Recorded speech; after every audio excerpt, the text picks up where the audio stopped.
This is Nima Golbabai on KUCI 88.9 Irvine. On today's show, I'm really hyped and excited. We're going to be doing Terminator 2, and Aryan, who's joined me before, 2 weeks ago I believe, we did RoboCop. He's going to be walking in any minute now, hopefully. It's a rainy day, so he's a bit late. But I suppose in the meantime, I'll just talk a little bit about it. IMDb, let's pull up Terminator 2 here. First of all, I'd like to say Terminator 2 is one of my favorite movies ever. It's a top 15 for sure, probably a bit higher than that. Certainly the best action film, tied with maybe no, it is the best action film, I would say, that I've ever seen. It's directed by James Cameron, who also did the first Terminator, which is an incredible film. However, it strikes more of a horror tone. It's sci-fi horror is the first one, and the second one is sci-fi action. But all the Terminator movies, or both of them, really have an element of horror. So yeah, let's get started. Let me just preface the general idea of Terminator before we get in case you haven't ever seen it or know about it. So basically, the premise of Terminator is, in the first one, what happens is a futuristic killing machine robot is sent back in time to kill a woman whose son becomes the leader of like the human resistance against like a robot apocalypse. And basically they end up actually having the son that becomes that leader. And then in the second movie, we pick off with that same woman, Sarah Connor, who's sort of in a different position now. She starts in the first film as like this kind of scared lady that is thrust into this nightmare scenario where she's being hunted by an unkillable beast, or robot beast. But then in the second one, she's like trained, she's battle hardened, and she's determined to like save the world and save her son from what seems like sure death, because as it says in the film, it seems like it's fate that the world is going to end. And the idea of the film is there's no fate but what we make, so we can change the future by our actions in the present. So that's the premise. However, this time, there's actually two Terminators sent back in time. One is sent to kill John again, John Connor, her son, and the other is sent to protect him. So yeah, that's the general premise. Now I will go a little bit into the director. I'm trying to do sort of exterior things right now, waiting for Aryan to get here. So James Cameron, the guy that made this, is famous for both Terminator films. He made Aliens, which is also an incredible film. He made Titanic. He made Avatar, which,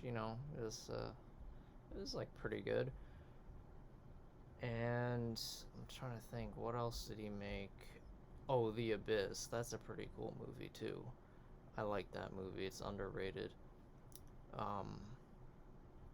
Yeah, so he's definitely famous for making some of the biggest blockbusters like Titanic and Avatar, obviously two of the biggest grossing films of all time. But back in this period of his life, he was making these awesome action films like T1, T2, Aliens, like absolute classics.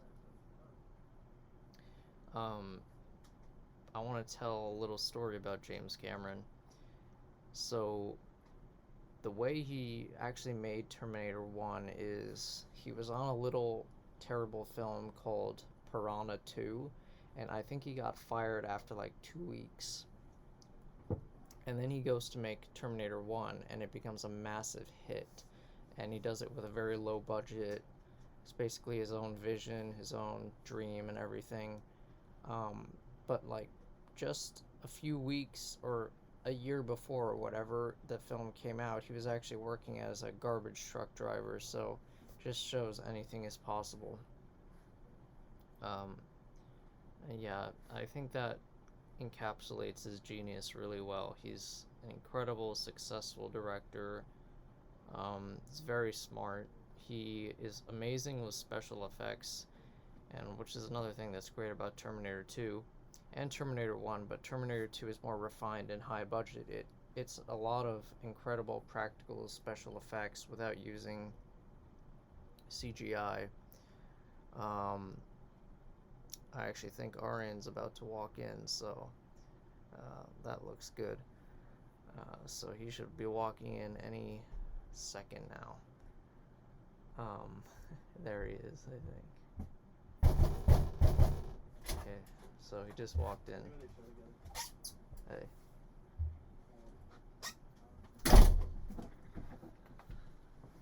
Alright. Prepare to be terminated. Hello, I'm Ari. Sorry for being late, but I am the host of Bass Tunes on KUCI 88.9 FM in Irvine, aka this station. And my show is from 4 to 5 p.m. Thank you, Nima, for having me on once again. Yeah, you're welcome. I just gave a little bit of info just about like the background of the film, so didn't get into too much, but I thought you could like start us off with the Plot. Yeah, the plot. This one I don't remember as much as RoboCop, to be completely honest with you. You're doing Terminator 2, right? Not the first one? Yeah, Terminator 2. Okay. Well, here we go. I think the main point of the film is that it's sort of a retelling of the first one on a different level, right? It's a different sort of alternate reality. Since, right, the Terminator in the first one was crushed, the T-800, right? They decide to send 2 Terminators. But who is they? Well, the Terminator that gets sent back from the bad guys is the T-800, the T-1000, right? There's 2 Terminators. Who's the good guy? Who's the bad guy? Are they both bad guys? Nope. Arnold Schwarzenegger is now a good guy and not a bad guy. It seems that the Resistance has reprogrammed the T-800 in the future to send it back to protect John Connor. So we have set sometime after the first movie, when it ended, if you remember the first movie, it ended with Sarah Connor going off into the distance with her unborn son, John Connor, ready and preparing for his birth and the ensuing conflict. So now John Connor's like 14 years old, and he's the most annoying little brat I've ever seen. I'm sorry, his voice is so annoying. I had to clean my ears out with a Q-tip. It wasn't good.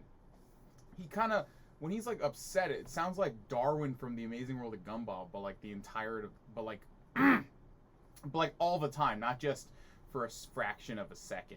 So he's like robbing ATMs and doing all this stuff because he's angry because his mother is locked away. Sarah Connor is now locked in a mental institution because she precisely believes all of the stuff that's going to happen in the future, and they're all looking at her like she's crazy. I did like the scene where she's in the hospital, right? And she's talking to her doctor or whoever's caring for her, and she's all like calm and sedated. I'm like, did they medicate her out of believing what actually happens? Nope, she's lying. The doctor tells it, and then she tries to like just bow, kill the doctor. Sarah Connor's an interesting character in this movie compared to the first one, because Sarah Connor in the first movie is just like an average girl, right? Yeah. And in this one, it's like she entirely flipped and is now like crazy military training. She sought out all the best military training from all the best people. She's just, she needs to see her son, and that's the main thing. That's why she wants to talk to the doctor. She needs to see her son because, you know, above all else, not seeing your child, it stinks, you know? It stinks. It's not good. But at some point, what is it? The T-1000 comes to sort of get John, and then the T-800, the one that her mom, that John's mom told him about, comes too, and he's terrified because he doesn't know which one's real. Like, both of them are trying to get him, but then Arnold's like, get down, and he drags him down, and then bow, bow, bow. The T-1000 is a really interesting piece of CGI, of course. I mean, the villain, I honestly thought the T-1000 didn't have that much character in terms of, like, personality, but I think that was kind of the point. The personality side of things in the first movie was entirely led by Kyle and Sarah, right? Arnold wasn't really a character more so than just a big buff guy who throws people through windows and stuff and drives cars in, and looks great while doing it. I actually think he looks better in the second movie than the first one, Arnold, because it's like, how many years? It's like 6 years after the first movie or something like that. Yeah, it's a good bit of time. He's aged up a bit. He's actually a lot older in this movie than I thought he was. He's older in general than I thought he was, right? But let me think here. Doesn't the movie open up with the two Terminators sort of like spawning in with the weird electricity thing? Yeah. I have a bit of a comment though. So Sure. You thought John Connor was annoying, so I must be the only person that actually likes the actor, because I've heard people don't like him. I mean, I don't dislike the actor. I think he does a good job. I just think his voice is a little annoying, and I think his character can be a bit annoying at times, especially when, I don't know, it's not the worst in the world. I'm not saying the actor is bad. I think the actor himself did a great job playing him, but I just don't really like the character that he is, because he's supposed to be like the guy who will lead the future, and he's this bratty little, like, he's a little street rat. Although I think that's, it could be, He's supposed to be 10 in this film. You know that. Yeah, I know he's supposed to be 10. I thought he was supposed to be like 14 or something. I like thought that. so too, but I searched it up today. He's actually supposed to be 10. 10? He looks older, but he's supposed And he to be sounds 10. older. He sounds like he's going through puberty. He sounds like a 13, 14-year-old. I'm guessing Yeah, he's I don't know. That's what I heard 10 years old. That can't be. I thought he was a little tween, early teen. Whatever, it doesn't matter. But hold on. So the film opens up with the scene from the future. Oh, that's yes. really good. And That one's really good. Yeah, I thought the future scene in the first one wasn't bad either, to be honest with you. Like, the stop motion was pretty good. It was good. And then it goes to like the spawning in parts, and one of my favorite scenes, and I think all of cinema, is actually the Arnold part where he's like, "I need your clothes, your boots." I was gonna and your say that. That motorcycle." one's great. And he where beats up everybody. Yeah, he's just butt naked, and he's like, he needs clothes, right? And it's like the first one. And it's very similar to the first one, I feel like, where he's like, I need your clothes, takes them, whatever, right? But, I don't know. For some reason, I feel like... The whole thing with T2, I feel like, is that it takes a more, like, not jokey tone, but it doesn't... I feel like it doesn't take itself as seriously in some regards. Or maybe a better description would be, it's less dark. Yeah, Terminator 1 is like a horror film, really. Almost, yeah. And Terminator 2 is an action film, so there is like more lighthearted moments in Terminator 2. Well, the lighthearted moments in Terminator 1 are more, they're not like lighthearted, they're more like, like moments of drama and romance. Like, that's what it really is. I thought that romance was still kind of, I still think that romance was kind of stupid, to be honest with you, in the first one. It like he's like, I've always loved you, Sarah. I always have. And then, they do the thing. And I'm just like, man, okay, so I thought that if you told a woman that you've been obsessed with her and you fantasize about her or whatever, that they don't really like that. They think that's weird. And I would generally say yes. But I guess in James Cameron's world, he's like, oh, that worked for my wife, so it'll work for Sarah Connor. I think there's no way a woman wouldn't like that. Not the way you put it, but a guy comes back from like 20 years in the future just to save you, and you're like his only priority. Yeah. There's no chance that they wouldn't fall in love. Okay, you got me on that part. Yeah. I should have thought about that. Yeah. I still think it was kind of funny. One night together and you got a kid, like, man, that game's he's going hard. That's besides the point. Okay. Also, I watched the first movie with my girlfriend and her parents in the living room, and I didn't know that scene was gonna come on. So so she was just cringing like crazy, and I'm like, this is so stupid. Why am I watching this in front of her face? Like, okay. Why is this in the movie? What does that have to do with anything? I mean, it does have to do with something. It's just kind of funny. I don't know. There's a whole Gen Z. There's a whole like study about people saying, oh, Gen Z doesn't like those kinds of scenes anymore. But that's a topic for another day. So yeah, that opening scene with Arnold's pretty good in T2. I was gonna get into the T1000, so let me get into that. The T1000 is really interesting because it's like to me, it's one of the best sort of early showcases of CGI, right? It was, I think, done by Industrial Light and Magic, aka the goats of special effects and especially CGI. They're very innovative for their time. But obviously the T1000 is meant to be liquid metal. So he can basically take any shape, morph into anything that he touches, pass through doors, or pass through metal, I think specifically. He can turn his arms into like weapons. Do you remember the scene where John is calling his... Yeah, he's calling his caretaker. I don't remember if it was an aunt or uncle or something like that. And, you know... you see the woman sort of like reach out her arm or something like that, and then it cuts to John's perspective, and Arnold's like, this is fake, this is the Terminator. No, I don't think he was like that, but I think he was a little suspicious, right? And, you know, John calls, and talks to the aunt or whatever, and Arnold immediately like hangs up, and then it pans back, and you see that the woman is like stabbed. Wasn't it the woman or was it the man? No, the man. The T1000 put like a metal spike through his mouth. Yeah, he uses metal spike as a weapon.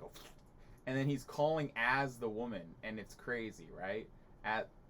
He can take any shape. He can make any voice. He seems like an unstoppable like tank, but he doesn't have the same build as Arnold. He's a lot more. He's like wiry. It's interesting. He takes an entirely different thing. Where I feel like the Terminator, the T-800 is more of he will just walk towards you and get blown to bits and he won't stop, which I think is the whole cool part of the first movie, is the idea of this killer coming towards you who will not stop no matter what, and you have to hydraulically press him. By the way, actually no, let me finish this part first. But the T-1000 is like, he's like that, but he can take any shape. He's more cunning more than anything.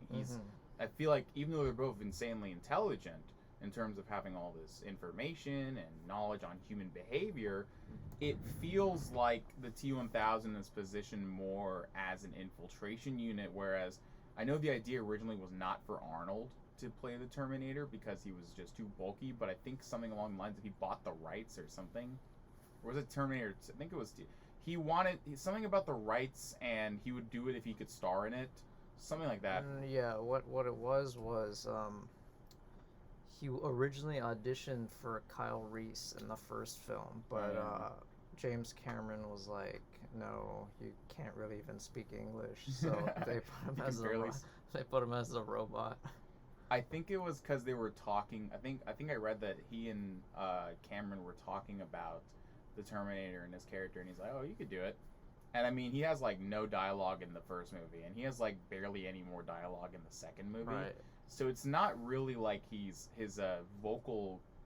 language capabilities are really being tested here. I mean, I've heard him speak like in his old age, and he sounds good. Like he can form together. Like he has a good grasp on the English language, which makes sense, right? And I mean, he was the governor of California, so. Yeah, but when they were filming Terminator 1, he was like, I think he like recently, you know, he didn't know English that well. He was fairly new in America and fairly new as an actor. Yeah. I think he got rich off of, I read somewhere he got rich off of real estate before even moving into acting, so he sort of was very picky with his roles, which did good. Anyways, what was your like favorite part of Terminator 2? Was it the scene where Arnold's like, I need your clothes, or is there another one? That scene's awesome, but I mean, it's a really remarkably well-paced movie where like you could pick out almost any scene like every 20 minutes as one of your favorites. I mean, You could talk about that intro scene, or you could talk about like the fight at Cyberdyne Systems, like you Mhm. know, with the minigun and all that. Oh, that one's great. Yeah, more of an action-related scene, or even like the scene you talked about earlier, where they're in the hallway and it's like slow motion, and the both Terminators are coming at John, and like all of a sudden he's like, "Get down."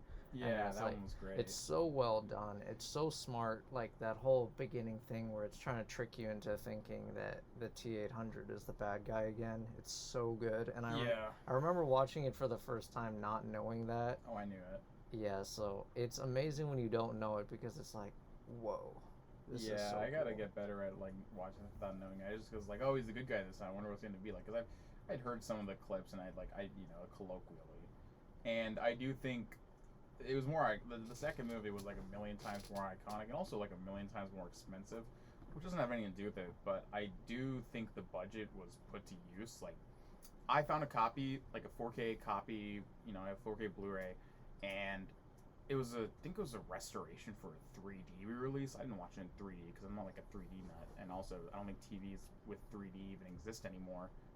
But it looks good. Like the colors are amazing. Yeah. It looks like a movie that you could see today, and obviously Much better. It's 35 millimeter film, and it's that like translates digitally to really good resolution, and it's only in 1991. But even when I think of movies like that, like it just looks good. I think it's the color grading above all else. I think the color grading may be different in the remastered version that I watched compared to what was shown in 1991. I think the color grading was perfect. It looks much better than films today. The only thing that doesn't hold up is like the nuke part. That's the only part that looks dated. But oh yeah, true. The dream scene, right? Like the like choreography of the action is, you can't even find action movies that are this well done today. And I think the action's really good. Yeah, it's amazing. And like that car chase with the truck, it's I was so gonna say good. that scene. That one's great. Like, I was like, so this is where the budget went. Okay. They don't even make like practical car chases anymore a lot. They do like CGI, and everybody knows it's fake. Yeah, I was thinking of that. I was like, man, this is like before practical. This is before CGI was like really that great. So, and we had Jurassic Park, but that was not. It wasn't the dinosaurs. Even for that movie, the dinosaurs weren't just CGI. There was a lot of practical effects too, in addition to the CG for the dinosaurs. And that movie was groundbreaking, and so is this one. But yeah, I'm a huge fan of practical effects, and I really do think that it's really good that, I don't know, this kind of movie came out at this time to sort of, maybe it's not like a last send-off of really big practical stunts, but it was a pretty big one. I mean, James Cameron must be the greatest persuasive mind in film to really get that much of a budget for Terminator 2. Like, did he do Aliens before this or no? Let me check. I think so. So I heard of the story of where in the pitch meeting for Aliens, what he did with the board members, walk up to the whiteboard, write the word alien, and then add the S as a $. I don't know if that's true or not. That's funny. But that's it. Just there you go. I think I got that from Red Letter Media. So. It was 5 years before this film. So. Okay, how much did that movie make? $3 billion. So something? the budget, no, it didn't make $3 billion. No way. But the budget was $18.5 million. Well, it's like nothing. It made about 150 million. So it almost very 10x. very good return on investment. How much did the Terminator 1 make? It couldn't have been that much. Relative to its budget, it made a lot. It made very well for it. It was $6 million back in 1984. So, like... Yeah. Let me... Oh, on another topic, I remember when watching the first movie, one of the little details I liked that kind of scared me was when the Terminator goes into his Terminator vision, I think it was also like... Yeah, it was like that in the second movie, too, I think. There's that, like, screeching, weird, just, like, really off-putting like electronic noises, which is vision that just like and I remember now the T2 the Terminator vision, which they show a little more compared to the first movie, I think, because they don't even show what the Terminator sees and how he's looking until like, I don't know, like half an hour or more into the film, if I remember correctly. It's like just straight red, all saturated red. You can't really tell. There's not much in the realm of like shading in terms of seeing the dark and light parts. Not much contrast. In T2, it looks a little bit more legible, but it's not as like sharp red. And I kind of prefer the first one, but they show it more, and they also show his targeting. Like he showed more proper like user interface, whatever. This is kind of a stupid talking point, but I just remember RoboCop. That was one of my favorite parts. Was like the scan lines and everything. Like it looked like you're looking at a screen, projecting into his eyes. Which, I mean, I don't know if his eyes are actually real or not. I think I looked up the diagram, but that's besides the point. Anyway, it made $78 million, and the budget was 6.4 for. Oh yeah, so yeah, but he still walked in there was like, I need like $115 million. I need this. I'm gonna make the most expensive movie ever. And I'm gonna like $3 billion extra investment, or else. All right, like, I don't know how he did that. He's a tough guy. Oh, I'm sure he is, but I mean, he proved himself. I feel like James Cameron's always the type of guy to make just like the most over the top, somewhat intelligent, somewhat pretentious blockbuster films. He's like the king of. I mean, he made Titanic and Avatar, which are like the biggest films ever, and he's always like trying to make. He pioneered a lot of like special effects. That's true. In the movie Abyss, he did a lot of like the pre-work on the Titanic, and then Terminator 2 did a lot of stuff. Aliens, like a lot of groundbreaking effects. Yeah, I mean, Avatar 2 was the only reason why it took that long to make was because you couldn't get the special effects for the water to look as good as it did, or the filming or whatever. And it looks great in that movie. So, hey, I didn't love Avatar 2. I don't remember the first one that well, but I thought it was all right. But I paid that money to go see a 3-hour long special effects demo. Yeah. And hopefully get a good movie along with it, which I kind of did. And I got my money's worth. All right. I tried to look at it in that Apple Vision Pro thing, because that's the only way you can watch it in 3D because you can hook it up to Disney Plus. That looked amazing. But I was like, I already saw this in theaters. What's the point? I don't want to spend $3,500 on this. I'll just go watch it on my TV. I already saw it in theaters. Anyways, yeah. You haven't seen the other Terminator films, have you? Unfortunately, I saw Genesis, which was like the worst film ever, and I also saw part of Dark Fate, which also was awful. But people hated those movies. The movie series clearly ended at T2. Like, it clearly ends on a positive note, and like the story is finished, but they like had to make lots of money, so they. Even T3, I feel like it was okay. Yeah, people say like in retrospect T3 is like way better than it was when it first came out, because all the sequels are so bad for Terminator. Yeah. I think Salvation was the one I first heard of, because I think I was a kid around that time. I never saw it, but I remember what Salvation kind of looked like, just sort of like the general look of the Terminator and all that. But I'm pretty sure Dark Fate was received so poorly, and it was such a flop that they just straight up were like, we're done with the Terminator. We can't do anything more. We're done. Thank God. We gave up. Even though, like, Arnold came back, and he looks so old. I know, it just kills. They don't understand that nobody wants to see like an elderly Terminator. It's just so dumb. It doesn't make sense based on that alone. And then when you like factor in the fact that the series is over, like you don't keep rehashing the same plot point over and over, just worse and worse. Oh, that's the other thing too. I feel like Terminator is one of the worst movies to make a sequel like franchise out of, because there's not really progression. Yeah. I feel like I don't even remember what Salvation was. I guess Dark Fate is trying to be, Genesis is supposed to be like a reboot, which I guess makes sense. And doesn't it focus on Kyle Reese? What they do with all the sequels is they try to like remake T2, like capture the glory days. And but T2 already kind of just like, time. And T2 already is sort of a rehash of 1. Yeah. No hate on T1, no hate on T2, but it, intentionally or not, and good or bad, it does really just sort of. It feels like a repeat of T1 in a lot of ways, which I liked personally, because it felt like callbacks more so than we got lazy and just copied the same movie like they kind of did with RoboCop 2. It's like it rhymes with the first one. It's not the same, but it like it has the same like vibe and feel, but it Same like sort of tries structure. out loads of different things, Yeah. introduces new characters, like mixes a bunch of stuff up, and the genre is definitely different. Like Yeah. it's way more action based Mhm. than the first I film. feel like more of the film takes place in the daytime too. Yeah, There's like no daytime stuff in the first movie at all. yeah, It's all just pitch black with the biggest blue filter on top of everything. yeah. I'm glad that they sort of cleaned that up a bit in T2, which I know is meant to be stylistic. Do you think there should have been more scenes of Arnold and John just sort of hanging out? Because I wish there were more.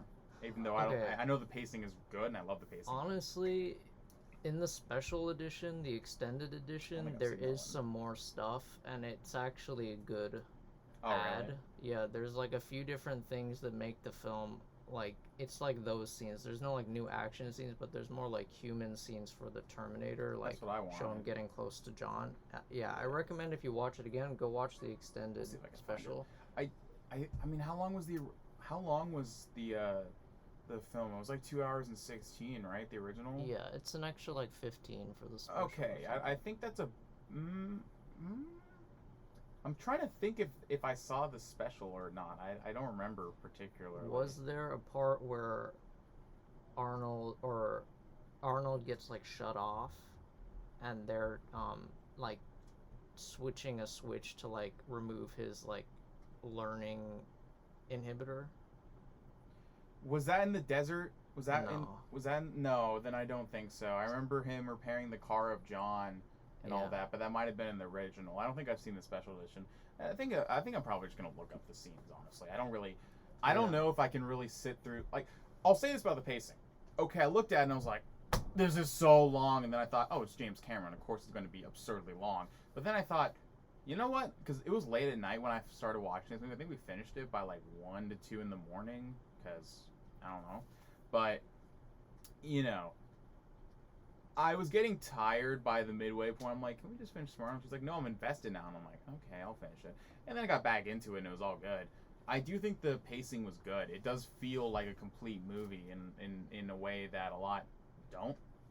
Like, there's a lot that goes on, but I feel like most, if not all of it, is necessary and important. Right. I do like that dream sequence with the nuke. The special It is effects, really good. the effects do look. That nuke does not look great though. I don't know Yeah. what it was. Like, I don't know how they did it. It's not CG. I don't think it's CG. Well, It doesn't look like old CG. even the part where they use like miniatures and then like they're all blowing around and blowing up, that part you can tell it's like miniatures or whatever. Oh yeah. But yeah, that the part is really good where she's like holding onto the fence and her skin just like Oh yeah. That was turns black and she's on fire. It's so good. that part was good.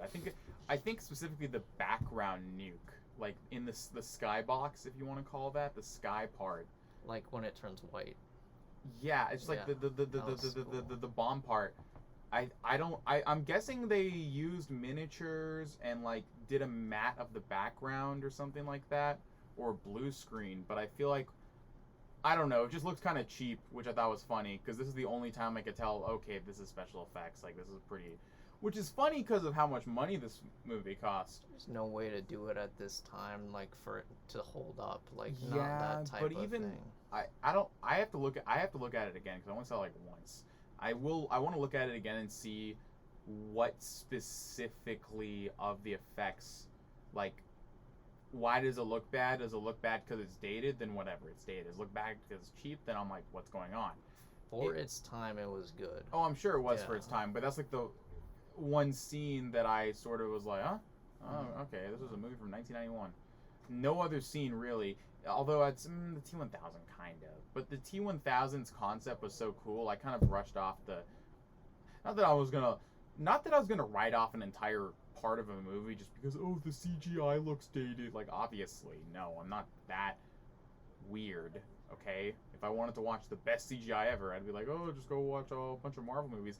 Even the Marvel movies and all the Marvel stuff now is pretty bad CGI now. It feels like Well, they're getting worse and worse. The new ones are actually worse than That's the what old ones. that's what I because meant. Basically, the problem with Marvel is they force their animators to make like loads of terrible TV shows, and they don't really have the time to do good work anymore. So, the Avengers movie from 10 years ago is better than the Marvel movies they put out now, which is why I kind of feel like when we're talking about like this action movie, holds up, all the action looks better than now, it's because, like, yeah, they put in way more effort and way more work. They thought about it. Yeah, and they're all like, the key to an action movie is like making it feel real and believable. You need Yes. blood, you need real fire, real explosions, you need real cars, you need like squibs. good sound, you need everything. The more you like try to do it on a sound stage with like CGI, like people just know they're not watching something real. That's the problem. I agree with you. And one more point on the Marvel one. I believe with the Marvel movies, the main thing, one of the main things is, since a lot of it is sort of like a lot of the elements of the films or the shows or whatever specifically, because of how good CGI is and how much it can do, or they sort of just use it as a crutch Yep. to replace things in post. Yes. So what they do is they don't really have the knowledge of what's going to happen, so they don't light it properly, so they have to use the most like basic standard bland lighting. There was a scene in I think it was specifically even more of a Disney problem than a Marvel problem. I think it was the Cinderella remake, maybe. It was something about like it looked. Oh, also I feel like also movies nowadays, their color grading is so dim. Mm-hmm. I don't know, but it's not like, you know, like video games in like the early to mid 2000s, like when we started playing games like the Xbox, where like the military games were all just like hazy, sort of just like cute colored lighting, like the old true. COD games. Not that I dislike Modern Warfare 2 or 3, but those games just. That's Those so games, true. I look at them and I'm like, yep, that's Iraq War. Okay, at least they got it accurate. Yeah, Like that's what I think of when I think of the War on Terror. They Because make I'm it like, look sandy. yeah, I'm just like, oh, just the cover art for Modern Warfare 2. That's about it. I know there's more than that. I know there's a lot more than that, but that's what flashes in my head. Like that period of time of like post 2001, you know what, to like, I don't know, the mid 2010s, just like colors and media is just all dismal and dark and yeah. Which makes sense considering the mood of the country at that time. But hey, what are you gonna do, right? But that's a aside. Let me think. Let's like so basically at the prison or / asylum Sarah's at, John sort of insists that they go back and rescue her. Yes, and this is because John learns that the T-800 is programmed to order his like that he can do whatever. He does whatever John says. And of course Arnold's like, no, we can't do that. And John's like, I order you to do it! I order you to do it! That's not what he sounds like, but that's what I'm going to do for the rest of the movie. He does sound, he's just got a little bit of a nasaliness to him. He's like, I order you to do it! And he's like, okay, let's do it. So then he goes, I like the part where he drives up to the gate, and he just Yeah. blasts the guy. And the kneecaps. Oh yeah, because I forgot about this. Arnold's about to like murk him, some punks or whatever, because John is like trying to rile them up or something like that, so he can test out his new pet Terminator, which is also the really cool concept of T2. Like imagine like a kid having like a pet, like a friend Terminator. Yeah, it was good for his character development because it's like showing he's learning responsibility. Yeah, and he's telling the Terminator you can't kill anybody because there's too much carnage, right? One, it makes him easier to get caught. Two, and John's like, it's just wrong. So I think a core point of the movie is the Terminator's like, why not just terminate? Yeah. Why not just blast people? And he's like, because that's wrong. The investment of the movie and why the ending works, which we'll get to, is like Yes. the Terminator is gradually, he's not becoming human, but he's being humanized, but he still ultimately dies a machine, even though he learns more about humanity. Yeah, it's not like it's not like Robert, where he's literally a human in there. Robert Cop, RoboCop. Robert Get it? Cop. It's a fake bootleg toy meme. It's pretty funny. Where he's a man, he's a man, then he dies, and he becomes a machine, then he becomes human again. He like regains his humanity. No, in this one he's full robot, but the whole point of it is not that he's becoming more human. It's that he is. I might just end up. Oops. Almost paraphrasing you. So if I do, sorry, I'm thinking right now. He almost becomes. He just learns more about human. He understands humans more. He understands their emotions more. He understands what's important to them, and he maybe not he doesn't feel like they do, but he understands, and that allows him to empathize as a robot can, as much as a robot can, with the humans and their cause, which is good development on the Terminator's part. Yeah, it makes him really likable, and that comes to like one of my favorite parts of the movie, which starts his sort of like arc, is like when they escape, and they're in the car and they're driving away from the asylum. Like, Sarah starts like yelling at John. She's like, "You shouldn't have risked yourself," and then John starts crying, and then, the Terminator's like, "What's wrong with your eyes?" Oh yeah, like, and then, he of course, knows human anatomy, but he doesn't know the stuff that's like not related to killing people.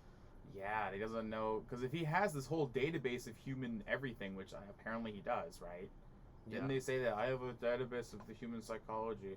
Why wouldn't he know what sadness is? Why wouldn't he know what that autonomic response or whatever it's called, producing tears, whatever? But it's really nice, and that like starts. He's becoming like curious, like, of things around him. He's curious. He wants to learn more about the world. So, I do think the best parts of the movie, not like the best, but the parts that I liked the most, like the parts that were like stuck with me, were those moments of the Terminator just sort of learning humanity and just sort of just like joking around and. Right, and that takes us to the next part of the film, is like when they're in the car and like John is teaching him how to sound more normal, and that's he's teaching. Hasta la vista, baby. Yeah, he's teaching, and at that point I was like, did James Cameron just like watch a season of The Simpsons on VHS before this? Because like, is John Connor not just Bart Simpson if he knew how to rob people more than a candy bar or whatever? What did Bart do in terms of pranks? What, he spray painted things? He chopped off that statue? He never robbed an ATM, did he? Unless The Simpsons already did that. In that case, that South Park character, what was it? It's Professor Chaos, whatever, stupid South Park reference. Would know that. All right, continue. But then, like, they flee, basically go to Mexico to meet up with some of the people, like Sarah met, like, trying to get John, like, a father figure, and they basically go there to get their stockpile of weapons she has. Yes. Where the bunker. That's when she has the dream. Yes. But like in the meantime, John and the T-800 are sort of like fixing a car together, and Arnold, or the T-800, raises the thing of like, why do you cry? Yes. And then John's like, when you get hurt, but like not like physically, and he once again can't understand it, but he's still asking the question, and it's very endearing and likable. Yes. Then Sarah has the dream, and she sort of freaks out, and Arnold has like told her at this point that the way the world ends is like a guy named Miles Dyson, who's a scientist, basically creates a chip that basically the U.S. military puts it in all of their bombers, and then humans are taken out of the equation, the decision making, and then it becomes self-aware. Yeah, it's all AGI. It goes to AGI basically. Yeah, and then the humans try to shut it down, and then to save itself, they launch an attack on Russia, the robots, and then the nuclear response of Russia wipes out like all of the human race. Yeah, so it caused an entire nuclear holocaust, and the robots rule the world. So after this dream, Sarah just gets in the car and leaves with weapons. Yeah, because her thing is, I have to kill this guy, or else, right? He has to do that. But then again, I think what ensues after that is actually a good sort of the humanist message of James Cameron, and I think the whole point of the T2 is kind of like, terminating is kind of bad. We should probably not kill people. It's probably not that good. A little more strongly than that, but obviously she's going off. She's got the M16 or whatever. She keeps missing the shot because she's like she's about to take the shot on the guy, and then she's like, he has a family. I can't do this. I have a family. When Sarah, like, I get that, right? I get the sympathy. I get the point of it, but I'm just like, Sarah, if you're that crazy where you're just gonna like just drive off and just like do that, and you think it's for the good cause of the world. But anyways, she tries to do it. It doesn't work. Doesn't she? And the house is really nice, by the way. Really fancy house. It's showing the disconnect between her character in the first movie, which was like the sweet little girl, that Yes. like has humanity, and like her change is this like tough woman that's been in an asylum that's kind of like has some, you know, dark. She's willing to do dark things to save the world. So it's showing that she has a conflict within her. But then like Yes. John and the T-800 come there to save her, and they actually like tell Miles Dyson, and they show that like Arnold like cuts his hand open and shows that he's a robot. And they're all terrified, and it's a really good scene. And he freaks out, and then this starts a little hero arc for this side character, Miles Dyson, what I like, where he's like he gets to save the world in his own way, in like a less physical way, but they're gonna go to their laboratory Yes. and blow up all the work so nobody can follow it. Yeah. And then that's basically the big action set piece, like a massive wave of cops show up. yeah, police everywhere. And they're just all trying to blast at the Terminator, and they have all these bombs set up, and they're doing all this stuff. They're getting all the technology out of there, and either like breaking it or trying to set off just like, you know, armed explosives and things like that. All this cool stuff. And the Terminator gets the minigun, and he's standing outside of he's standing out the window and like facing all the police vehicles and the helicopter and everything. And honestly, I feel like the sort of scene where it goes like, I feel like that didn't. I know a minigun isn't actually that like heavy in terms of like, and it's a video game, but obviously it's so heavy that the physics of it don't actually make shake. It just kind of stands there. But I don't know. I feel like I actually thought the minigun could have had a little more impact personally. But that scene was still cool because I saw the minigun. I was like, oh, is he gonna just start blasting out the window? And it's amazing because guess what? He doesn't kill anybody. He just which I you know, it didn't make any logical sense to me. Like stuff was hitting so close to the cops that he probably would have. Well, as a Terminator, he has like nearly perfect accuracy. True, but he's just like blowing up cars and stuff. He's just trying to scare them away instead of just like straight mowing them down. Now, personally, listen, I'm sorry to be a bit of an evil man, but man, if it was actually like he can do what he wants, that would have been a really grisly scene. Like, I want like it would have been like if it was the way if I got Paul Verhoeven to come in there, it'd be like 200 Ed 209s in one. Ed 209 calibers of just bloodshed. That would be cool. But I do like it for the character, and I'm a normal human being, so and nobody's doing it.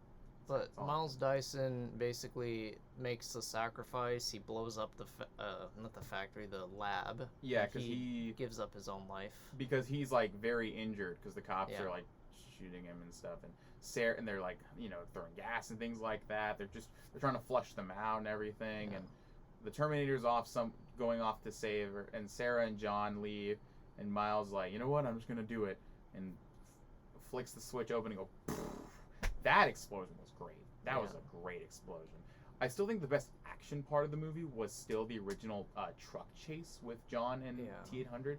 I think really that was my favorite personally. Well, T-800 with John against the T-1000.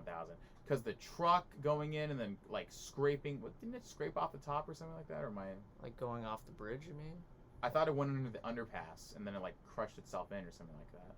Remember, like it was under like a tunnel or something like that. And then it hits the middle divider. Yes. Yeah, that was really nice.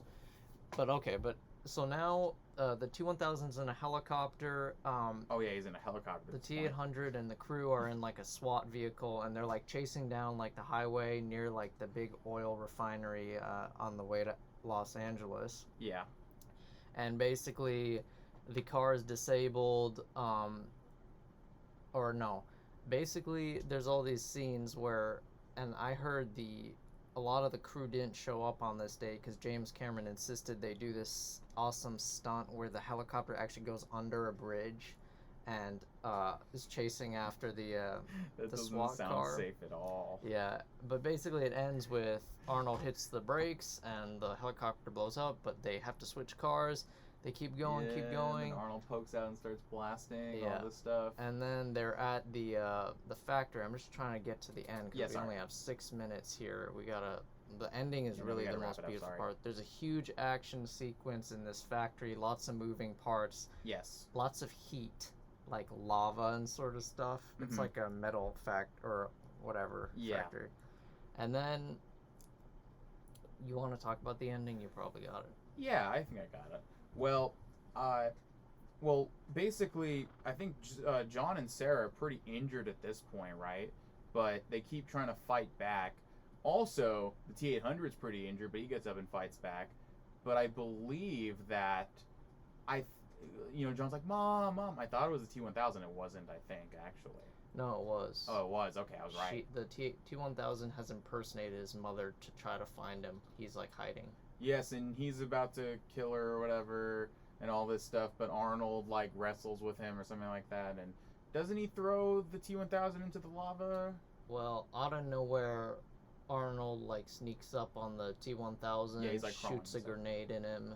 He Oh, blows up, and then he falls into the lava. Yeah, because when the T-1000's injured or like blasted, instead of like guts, it's just like liquid metal stuff that kind of Right. takes time to form back together. And then a really cool part is when the T-1000's dying, it's actually like kind of a really haunting scene. He like turns Yes. into every single person throughout the movie he's transformed into, and it's like screaming, and he's like dying slowly. Yeah, because he's like basically stealing all their souls. Yeah, It's pretty cool. it was like demonic kind Yeah, of. it was really cool. So then Arnold's like, he's like, oh, we're saved now. And of course, Sarah and John love Arnold because he's Arnold Schwarzenegger.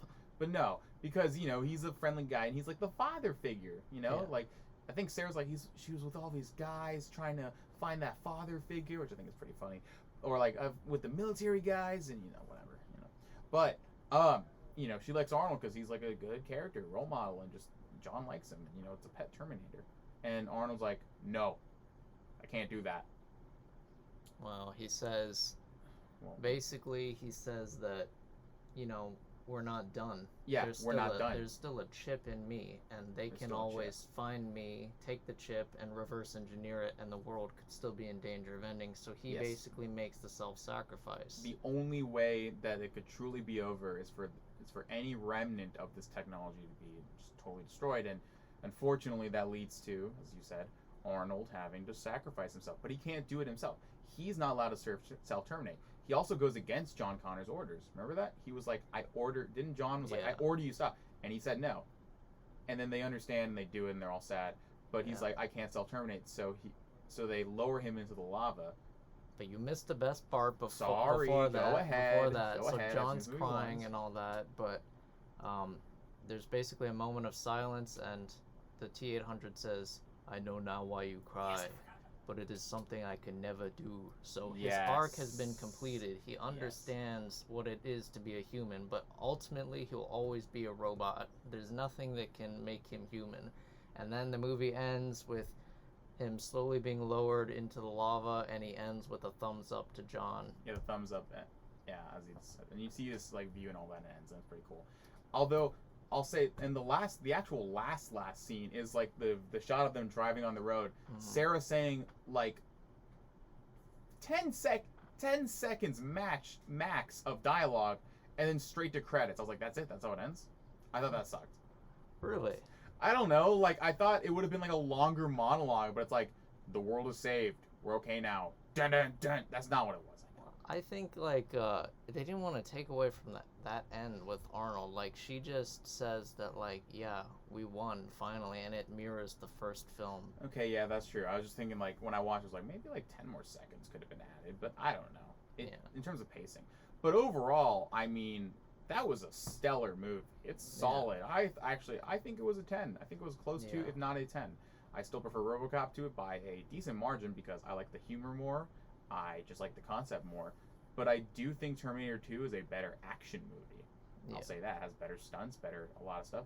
And you know what? It's a classic and it's a success both financially and critically for a very good reason. It's a good movie. If you somehow haven't seen it yet, watch it. You don't even need to watch the first one, in my opinion. You really don't. I mean, you probably should just to get a better understanding of the world and also just to understand the progression and development.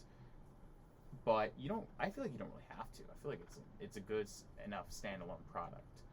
Yeah, if you're not into like the more scary horror films, maybe just you can skip it. Yeah. But there's one thing for sure: you don't need to go past Terminator 2. This is like the Yes. definitive end of the If series. you're that big of a fan, maybe watch T3. But honestly, I think it's better to watch even the RoboCop sequels a million times over Terminator. Sorry to keep bringing that one up, but I'm the Robo fan here, and Nemo isn't as much. Yeah, thanks for having me on.